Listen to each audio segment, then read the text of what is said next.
სისხლის სამართლის საპროცესო კოდექსის მიხედვით ამ ქვეყანაში მოქმედი კანონმდებლობით ჩვენება არის ინფორმაცია, რომელსაც პირი მიაწვდის სასამართლოს. შესაბამისად, გიორგი ბაჩიაშვილმა ჩვენება ფიცის დადების შემდეგ ამომწურავად მიაწოდა სასამართლოს და მათ შორის პროკურორის კითხვებს პასუხობდა დაახლოებით საათ ნახევარი. მეორე, რაც შეეხება ურთიერთდააღმდეგობრივ ჩვენებებს, მე დღეს თითქმის ნახევარი საათი ვსაუბრობდი, რომ ბრალდების ხარის მოწმეების, კერძოდ ქართულ ბანკის წარმომადგენლის ჩვენებებს და გამოკითხვის ოქმის დროს მიწოდებული ინფორმაციებს შორის არის არსებითი წინააღმდეგობა და სწორედ ამის გამო არ უნდა მოხდეს გაზიარება და მესამე და ყველაზე მნიშვნელოვანი.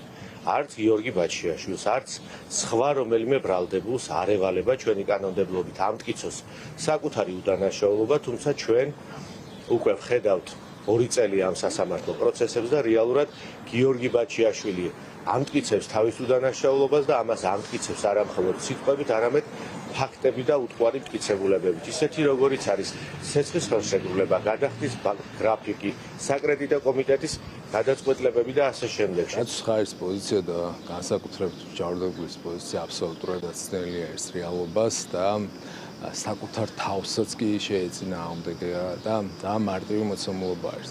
სააპელაციო საჩივარში, როდესაც გაასაჩივრა მსჯავრდებულმა გიორგი ბაჩიაშვილმა ეს საქმე გაასაჩივრა პირველ ინსტანციის სასამართლოს გადაწყვეტილება, რომლითაც მას უარი ერქვა მისი ჩვენებების გამოქვეყნებასთან დაკავშირებით. როდესაც მაგალითად წინა პროცესს დაიკითხა, მან უარი თქვა, რომ მისი ჩვენებები გამოკვლეული იყო და რაღაცა ციტირებები მომხდარა. ეს არის პირველი ნიშანი იმის, რომ რეალურად საკუთარ თავთამოდის წინააღმდეგობაში და სინამდვილეში ის გამოძიების პროცესშიც მანიპულირებდა.